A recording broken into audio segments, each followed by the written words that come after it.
श्री गणेशाय नमः। ओम श्री परमात्मने नमः। आप सभी का ये गीता प्रेमधारा चैनल में हार्दिक स्वागत है। सभी गीता प्रेमियों को सादर प्रणाम के साथ जय श्री कृष्ण। अध्याय 3 कर्मयोग, श्लोक क्रमांक 18।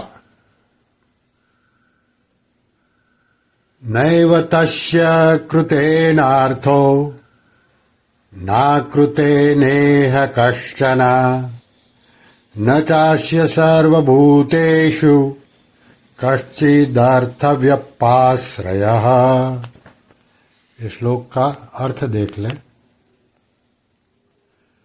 उस कर्मयोग से सिद्ध हुए महापुरुष का इस संसार में न तो कर्म करने से कोई प्रयोजन रहता है और न कर्म न करने से ही कोई प्रयोजन रहता है, तथा सर्व प्राणियों में किसी भी प्राणी के साथ इसका किंचित मात्र स्वार्थ का संबंध नहीं रहता।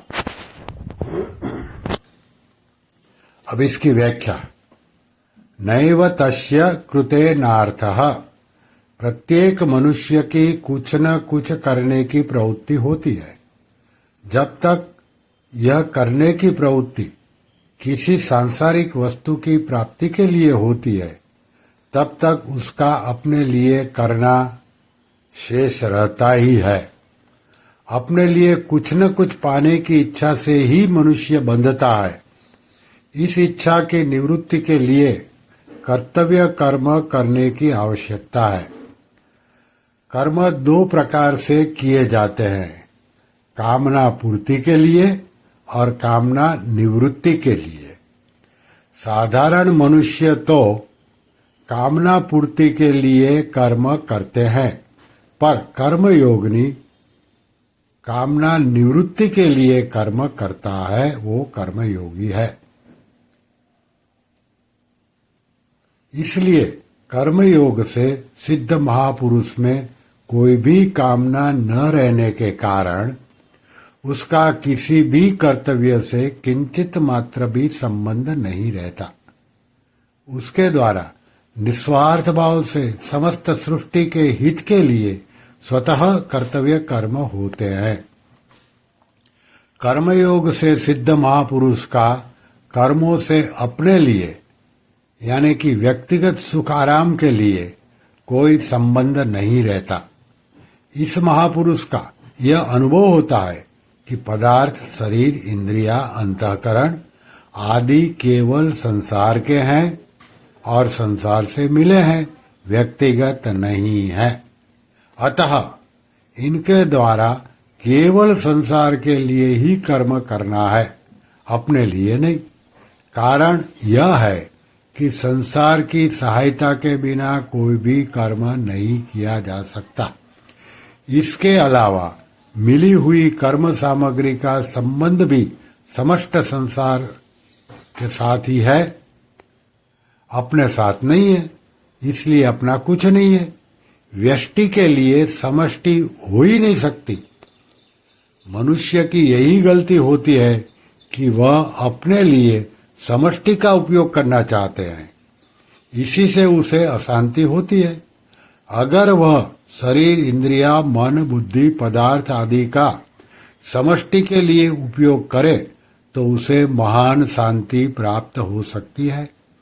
कर्मयोग से सिद्ध महापुरुष में यही विशेषता रहती है कि उसके कहलाने वाले शरीर, इंद्रिया, मन, बुद्धि, पदार्थ आदि का उपयोग मात्र संसार के लिए ही होता है।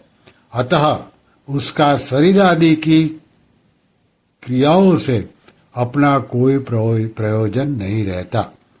प्रयोजन न रहने पर भी उस महापुरुष से स्वाभाविक ही लोगों के लिए आदर्श रूप उत्तम कार्य होते हैं। जिसका कर्म करने से प्रयोजन रहता है, उससे आदर्श कर्म नहीं होते, ये सिद्धांत है। आगे है ना कृते नेह कश्चन। जो मनुष्य शरीर, इंद्रिया, मन, बुद्धि आदि से अपना संबंध मानता है और आलस्य, प्रमाद आदि से रुचि रखता है, वह कर्मों को नहीं करना चाहता, क्योंकि उसका प्रयोजन प्रमाद, आलस्य, आराम आदि से उत्पन्न तामस सुख रहता है, जैसा कि गीता के 18वें अध्याय के 39वें श्लोक में बताया। परंतु यह महापुरुष जो सात्विक सुख से भी ऊंचा उठ चुका है, तामस सुख में प्रवृत्त हो ही कैसे सकता है? क्योंकि उसका शरीर आदि से किंचित मात्र भी संबंध नहीं रहता। फिर आलस्य, आराम आदि में रुचि रहने का तो प्रश्न ही नहीं है। आगे रामसुखदास जी महाराज जी ने जो मार्मिक बात कही है वो देखे। प्रायः साधक कर्मों के न करने को ही महत्व देते हैं। वे कर्मों से उपरत होकर समाधि में स्थित होना चाहते हैं, जिससे कोई भी चिंतन बाकी न रहे। यह बात श्रेष्ठ और लाभप्रद तो है, परंतु सिद्धांत नहीं है। यद्यपि प्रवृत्ति यानी कि करना की अपेक्षा निवृत्ति यानी कि न करना श्रेष्ठ है, तथापि यह तत्व नहीं है। प्रवृत्ति यानी कि करना और निवृत्ति यानी कि न करना दोनों ही प्रकृति के राज्य में है। निर्विकल्प समाधि तक सब प्रकृति का राज्य है, क्योंकि निर्विकल्प समाधि में भी व्युत्थान होता है। क्रिया मात्र प्रकृति से ही होती है। प्रकर्षेण करणम भावे ल्युट इति प्रकृति ही। और क्रिया हुए बिना व्युत्थान का होना संभव ही नहीं। इसलिए चलने, बोलने, देखने, सुनने आदि की तरह सोना, बैठना, खड़ा होना, मौन होना, मूर्छित होना और समाधिस्थ होना भी क्रिया है। वास्तविक तत्व यानी कि चेतन स्वरूप में प्रवृत्ति और निवृत्ति दोनों ही नहीं है। वह प्रवृत्ति और निवृत्ति दोनों का निर्लिप्त प्रकाशक है। शरीर से तादात्म्य होने पर ही शरीर को लेकर करना और न करना ये दो विभाग द्वंद्व होते हैं। वास्तव में करना और न करना दोनों की एक ही जाति है। शरीर से संबंध रखकर न करना भी वास्तव में करना ही है। जैसे गच्छति जाता है क्रिया है, वैसे ही तिष्ठति खड़ा है भी क्रिया ही है। यद्यपि स्थूल दृष्टि से गच्छति में क्रिया स्पष्ट दिखाई देती है और तिष्ठति में क्रिया नहीं दिखाई देती, तथापि सूक्ष्म दृष्टि से देखा जाए तो जिस शरीर में जाने की क्रिया थी उसी में अब खड़े रहने की क्रिया है। इसी प्रकार किसी काम को करना और न करना इन दोनों में ही क्रिया है। अतः जिस प्रकार क्रियाओं का स्थूल रूप से दिखाई देना यानी कि प्रवृत्ति प्रकृति में ही है, उसी प्रकार स्थूल दृष्टि से क्रियाओं का दिखाई न देना यानी कि निवृत्ति भी प्रकृति में ही है।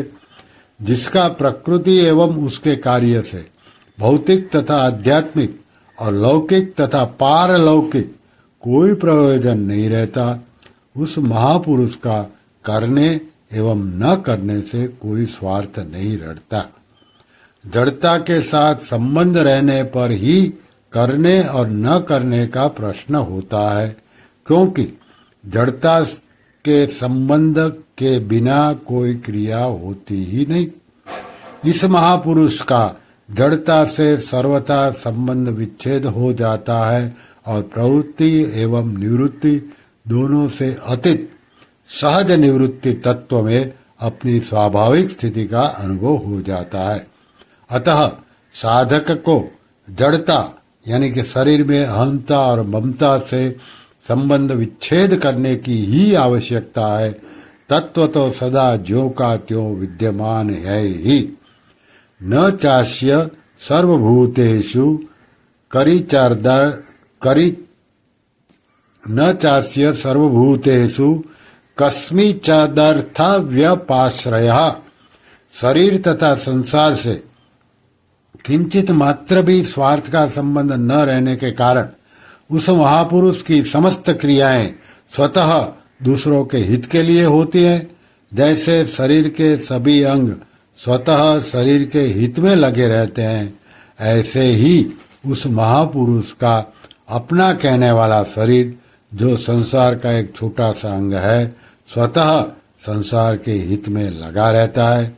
उसका भाव और उसकी संपूर्ण चेष्टाएं संसार के हित के लिए ही होती है। जैसे अपने हाथों से अपना ही मुख धोने पर अपने में स्वार्थ, प्रत्युपकार अथवा अभिमान का भाव नहीं आता, ऐसे ही अपने कहलाने वाले शरीर द्वारा संसार का हित होने पर उस महानुभाव में किंचित भी स्वार्थ, प्रत्युपकार अथवा अभिमान का भाव नहीं आता। पूर्व श्लोक में भगवान ने सिद्ध महापुरुष के लिए कहा कि उसके लिए कोई कर्तव्य नहीं है, तस्य कार्य न विद्यते। उसका हेतु बताते हुए भगवान ने इस श्लोक में उस महापुरुष के लिए 3 बातें कही है। 1, कर्म करने से उसका कोई प्रयोजन नहीं रहता। 2, कर्म न करने से भी उसका कोई प्रयोजन नहीं रहता। और 3, किसी भी प्राणी और पदार्थ से उसका किंचित मात्र भी स्वार्थ का संबंध नहीं रहता, अर्थात कुछ पाने से भी उसका कोई प्रयोजन नहीं रहता। वस्तुतः स्वरूप में करने अथवा न करने का कोई प्रयोजन नहीं है और किसी व्यक्ति तथा वस्तु के साथ कोई संबंध भी नहीं है, कारण कि शुद्ध स्वरूप के द्वारा कोई क्रिया होती ही नहीं। जो भी क्रिया होती है वह प्रकृति और प्रकृतिजन्य पदार्थ के संबंध से ही होती है, इसलिए अपने लिए करने का विधान ही नहीं है। जब तक मनुष्य में करने का राग, पाने की इच्छा, जीने की आशा और मरने का भय रहता है, तब तक उस पर कर्तव्य का दायित्व रहता है। परंतु जिससे किसी भी क्रिया को करने अथवा न करने का कोई राग नहीं है, संसार की किसी भी वस्तु आदि को प्राप्त करने की इच्छा नहीं है, जीवित रहने की कोई आशा नहीं है और मृत्यु से कोई भय नहीं है, उसे कर्तव्य करना नहीं पड़ता। प्रत्युत उससे स्वतः कर्तव्य कर्म होते रहते हैं। जहाँ अकर्तव्य होने की संभावना हो, वही कर्तव्य पालन की प्रेरणा रहती है। श्री कृष्ण शरणम मम, श्री कृष्ण शरणम मम, श्री कृष्ण शरणम मम। ओम श्री कृष्णार्पणमस्तु।